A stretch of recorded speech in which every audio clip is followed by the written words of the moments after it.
Fredric Jameson's The Political Unconscious emphasizes the primacy of a political interpretation of literary texts.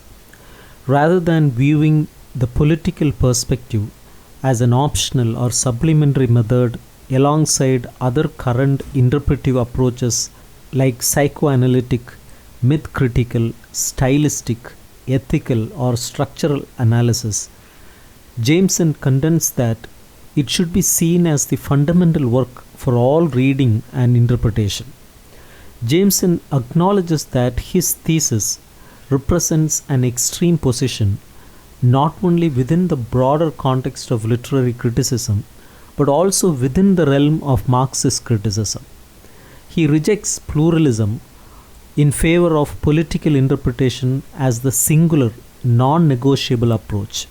He opposes reader relativism, asserting that the political is not just his own preferred interpretation, nor is it the sole true interpretation. Instead, it is the very condition, the foundational absolute horizon that precedes any act of interpretation. According to Jameson, any interpretation or literary work that fails to acknowledge that everything is, in the last analysis, political is fundamentally misguided from the outset.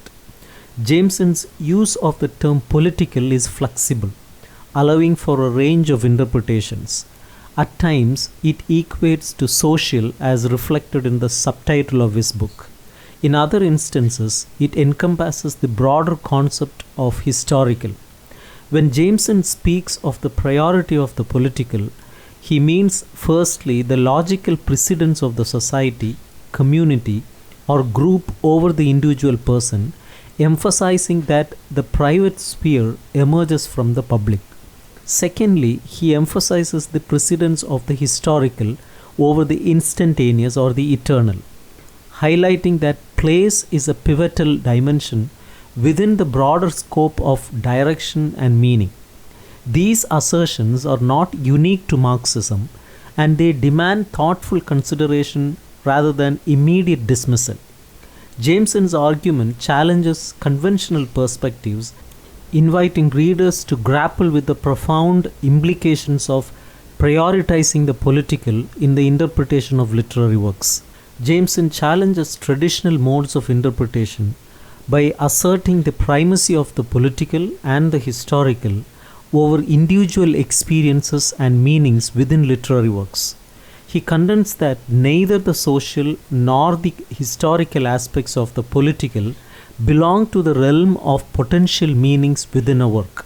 For example, he argues that novels like Nostromo are not fundamentally about political upheaval, nor is Lord Jim primarily a tale of courage and cowardice, a moral lesson or an exploration of existential heroism. Jameson is critical of attempts to uncover a singular, hidden meaning within a work, labeling them as attempts to impose a master code or narrative onto the text. He sees such efforts as diminishing the richness and complexity of the original narrative. He criticizes various critical isms that identify a specific category of meaning as the ultimate signifier of all expressive systems. This absoluteness leads to predictable and uninspiring interpretations, such as Freudian analysis reducing everything to psychological symbolism, or structural criticism declaring that a work is fundamentally about language. Jameson takes issue with traditional Marxist criticism, which tends to allegorize culture to the point where every artifact is seen as a reflection of class domination or economic production. He argues that this approach negates the need for interpretation, as the ultimate truth is already assumed. The political is not a specific content within a work, but rather a structural framework of social and historical relationships. This framework is composed of relations, not tangible objects, and it is the condition for representation but cannot itself be represented. Jameson introduces the concept of the absent cause, drawing on Althusser's terminology to describe how society and history function as untheorized beyond storytelling and unthinkable structures that are absent from conscious awareness. He challenges the notion of a cure or a moment of conscious realization, emphasizing that structural domination remains beyond conscious apprehension. This raises questions about how Jameson can assert the existence of the political unconscious when it is, by definition, beyond conscious grasp. This aspect of Jameson's argument may be seen as challenging and provocative, prompting readers to grapple with the nature of interpretation and the limits of consciousness in understanding political and historical structures within literary works. The concept of structure and relation is actually quite easily comprehended, represented, and interpreted. This is something that Jameson acknowledges, but it is also a capacity inherent in every infant. The very first word a child utters, mama, signifies not an object but a relationship. The idea that relations are somehow less tangible or present than the objects they connect is ironically a remnant of the very tradition that Jameson rejects. This notion, known as nominalism, traces back to the debate between William of Ockham and Duns Scotus. Its more recent iteration was seen in positivism. Nominalism posits that all things exist as distinct particulars in themselves, fundamentally unrelated. It also asserts that thought, comprised of individual mental images, does not grasp relations. The nominalist tradition, with its emphasis on discrete images of separate objects as isolated entities, stands in stark contrast to the essential Marxist understanding of the primacy of the collective and the historical. Jameson, like other Marxist critics, delves into crucial questions surrounding class dynamics, the perpetuation of culture in the context of capitalist exploitation, the inherent contradictions within the works of bourgeois writers, the significance of reading as a privileged activity, and the intricate complexities of ideology and utopia. He approaches these issues by challenging the narrow viewpoint of positivist and normative critical illusions when it comes to shifts in style, form, and genre. Instead, he re-examines them through the critical lens of Althusserian theory, scrutinizing not only the literary radicalism of figures like Lukács and Benjamin, but also capitalism itself. Jameson's analysis of modernism and literary history is characterized by an emphasis on discontinuities, viewing them as successive revolutionary ruptures leading up to a final transformative moment. He also incorporates Lacanian psychoanalysis into his framework, examining text through the lens of unconscious contradictions, the roots of what he terms the political unconscious. This approach involves using Lacanian concepts to uncover hidden structures that challenge conventional consciousness and personal ideologies which may not necessarily be directly tied to the text, the author's life, or their psyche. It is an exploration into the writer's fantasy world, posited to exist beyond the confines of the symbolic order, operating on both real and imagined planes of relation. This endeavor, however, is inherently complex and may yield elusive results. In the theoretical chapter titled On Interpretation, Literature as a Socially Symbolic Act, Jameson presents a unique development of Marxism, drawing from various Marxist thinkers such as Gramsci, Lukács, Althusser, and Sartre. He addresses common objections to Marxism, demonstrating how they often misrepresent or oversimplify its tenets. According to Jameson, Marxism does not reduce culture to economics, blindly assume the reality of the referent, or totalize without considering the specificities of the superstructure. He asserts that Marxism is not at odds with textualism or formalism, nor is it solely a theory of productivism. Instead, Jameson contends that Marxism is essential to literary interpretation and can benefit from genuine non-Marxist insights. He argues that Marxism has the capacity to encompass and enhance the other interpretive modes or systems through a radical historicization of their operations. This means that not only the content of analysis but also the very method and analyst become integral parts of the text or phenomenon to be explained. Jameson provides a compelling account of how Gremias' structuralism finds its place within Marxist criticism, exemplifying the inclusive nature of Marxism.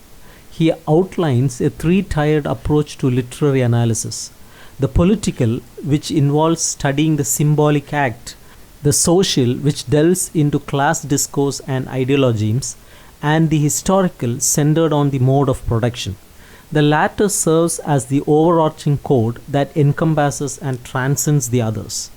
Jameson places particular emphasis on ideologies in the subsequent sections of the book. These are the tactics employed by a text to simultaneously contain and reveal social reality, representing the smallest units of class discourse. While Jameson's theorizing offers significant critical potential, there are some reservations worth noting. For instance, his use of Marxism at times may seem discordant to historians. He makes references to historical epochs or events in a manner that deviates from traditional Marxist approaches. For example, his characterization of the medieval system and the reference to Thomas More on enclosure may raise eyebrows among historians and historical materialists. These instances suggest a potential gap in Jameson's grasp of Marxist historical analysis. These anomalies recur throughout the text, prompting questions about Jameson's nuanced understanding of Marxism in a historical context. According to Jameson, Marxist theory stands out as the only radical framework capable of approaching literature in a way that renders it politically relevant, socially contextualized, and historically adequate. He asserts that critics must engage with the world and formulate theories in reference to it. However, Jameson employs a particularly robust use of theory akin to Marxism, where it serves as an encompassing master code. This, Jameson argues, is a misstep stemming from an unwarranted assumption about all the encompassing capacity of reason. No cultural code or social practice, let alone its theoretical representation, can be truly comprehensive. While class struggles and modes of production play significant roles in history, it is a mistake to assume, as Marx does, that all of history can be reduced to class struggle. Similarly, Jameson errs in thinking that the issue is resolved by redefining totalization, following an Althusserian approach into an absent cause. According to Jameson, every cultural text simultaneously fulfills an ideological strategy and an utopian impulse. Even the most manipulative gestures, he argues, contain an attempt to attain universality and envision better future. By placing culture within the context of the class struggle, Marxism should unveil the ideological content while also recognizing the affirming element. In this sense, thinkers like Northrop Frye and Emily Durkheim, who emphasize the utopian aspect of culture, have valuable insights for radical critics. Jameson contends that the element of collective celebration or festival, inherently utopian, underlies all cultural production, anticipating a classless society. This justifies a non-functionalistic Marxist perspective on culture. Jameson aligns this with Herbert Marcuse's view in the aesthetic dimension, which posits culture as containing a vision of future happiness that counters the present miseries.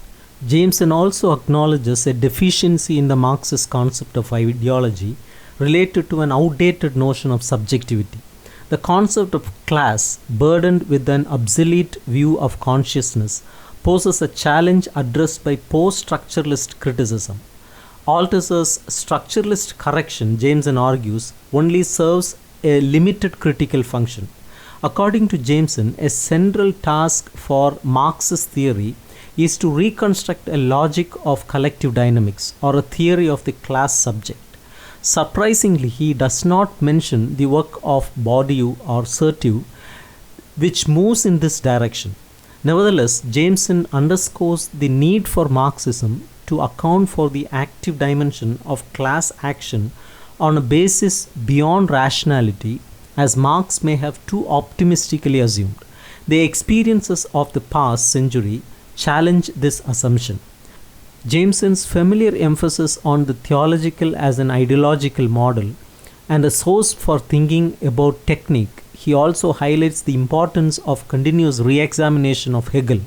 He offers a flexible assessment of authorial strategies of containment and advocates for a range of working methods as long as they are accompanied by an acknowledgement of historical limitations. However, Jameson would be quick to acknowledge that cultural criticism cannot rely solely on admiration and cautious paraphrasing. The notion of the construction of the bourgeois subject in emergent capitalism and its schizophrenic disintegration in our own time is a flawed, albeit prevalent slogan.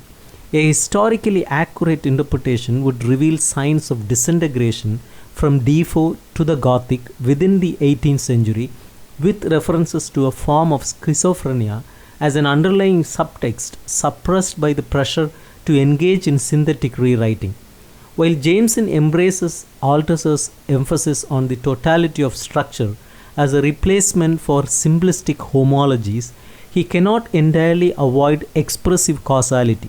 This is evident in his adaptations of Gemsley and especially in his commentary on Conrad's use of the visual as an alternative to Jamesian concept of point of view. His process of historicizing cultural categories may out of necessity be incomplete.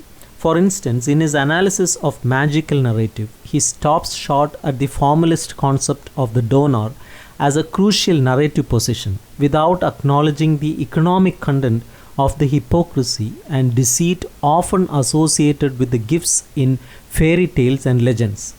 A central argument of the book is that narrative is not mere reflection but a symbolic act, a transformation of pre-existing materials. While this emphasis is valuable, Jameson occasionally slips into asserting that the specific act in question always aims to resolve contradiction.